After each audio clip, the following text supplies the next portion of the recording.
Bismillahirrahmanirrahim. Assalamualaikum warahmatullahi wabarakatuh. Perkenalkan, saya Muhammad Agung Gunawan Saputra dari Universitas Islam Negeri Alauddin Makassar, Fakultas Ekonomi dan Bisnis Islam, Program Studi Perbankan Syariah. Pada kesempatan kali ini saya akan membahas beberapa rangkuman dari mata kuliah Ekonomi Moneter Islam. Untuk mengesankan waktu, langsung saja kita melangkah pada materi pertama, yaitu konsep dasar dan ruang lingkup ekonomi moneter. Dalam ekonomi konvensional, ekonomi moneter merupakan salah satu cabang ilmu ekonomi yang membahas tentang peranan uang dengan mempengaruhi tingkat harga dan tingkat kegiatan ekonomi dalam suatu negara. Sedangkan di dalam ekonomi moneter Islam, yaitu ekonomi moneter tanpa instrumen bunga, tetapi instrumen-instrumen yang digunakan seperti zakat, wakaf, infak, dan sedekah. Adapun tujuan dari ekonomi moneter yaitu untuk mencapai stabilitas ekonomi yang diukur dengan menggunakan yang pertama kesempatan kerja, yang kedua kestabilan harga, dan yang ketiga neraca pembayaran nasional. Selanjutnya kita melangkah ke materi yang kedua, yaitu dasar pemikiran moneter dalam keuangan ekonomi Islam. Jadi dasar pemikiran ekonomi moneter dalam keuangan Islam yaitu terciptanya stabilitas keuangan dan mengarahkannya pada kegiatan yang penting dan produktif. Dimaksud penting yang di sini yaitu pendidikan, kesehatan, ketahanan pangan, dan fasilitas umum. Sedangkan yang produktif, yang dimaksud yang produktif di sini yaitu usaha atau lapangan pekerjaan, teknologi atau tepat guna, dan investasi di sektor pasar modal.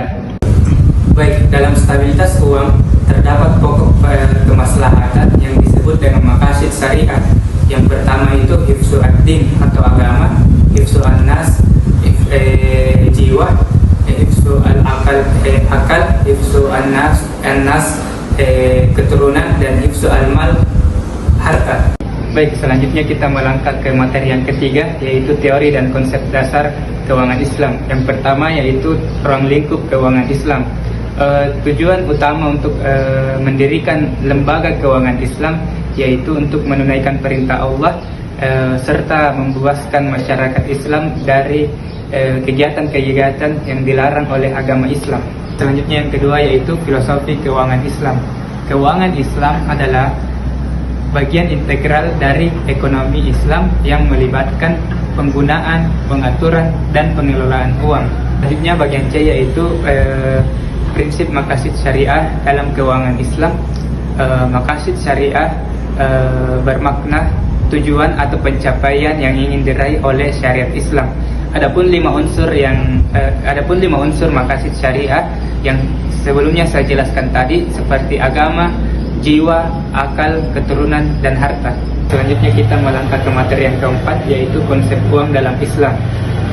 Seperti yang kita ketahui di dalam ekonomi Islam, secara etimologi uang berasal dari kata al-naqdu nuqud yang bermakna lebih baik dari dirham atau yang berarti juga tunai.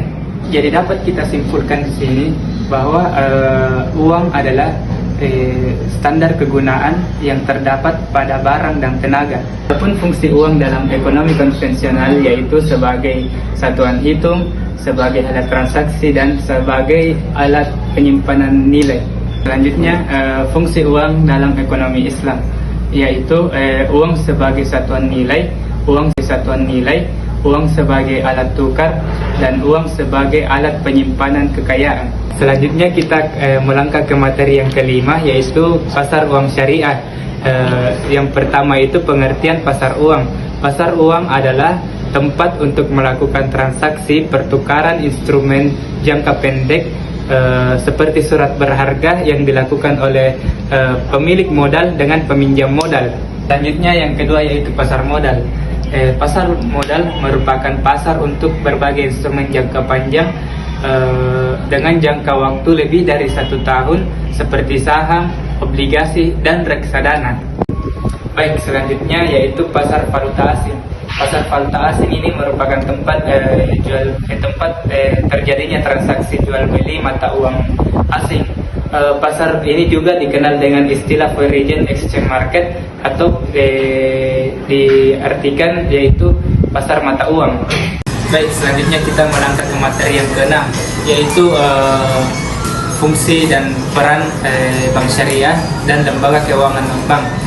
Secara umum, bank syariah merupakan lembaga keuangan yang usaha pokoknya berdasarkan pembiayaan dan jasa-jasa lain dalam lalu lintas pembayaran yang beroperasi berdasarkan syariah. Selanjutnya yaitu lembaga keuangan non-bank. Lembaga keuangan non-bank adalah lembaga keuangan yang menghimpun dan menyalurkan dana dari masyarakat untuk masyarakat dalam bentuk pinjaman. Adapun fungsi dari bank syariah ini yang pertama yaitu menghimpun dana masyarakat, menyalurkan dana, dan yang ketiga fungsi pelayanan bank. Yang kedua untuk memperoleh keuntungan, dan yang ketiga itu fungsi sosial. Baik, selanjutnya yaitu fungsi lembaga keuangan non-bank. Jadi fungsi lembaga keuangan non-bank ini yaitu untuk meningkatkan persaingan dan meningkatkan kedalaman pasar keuangan.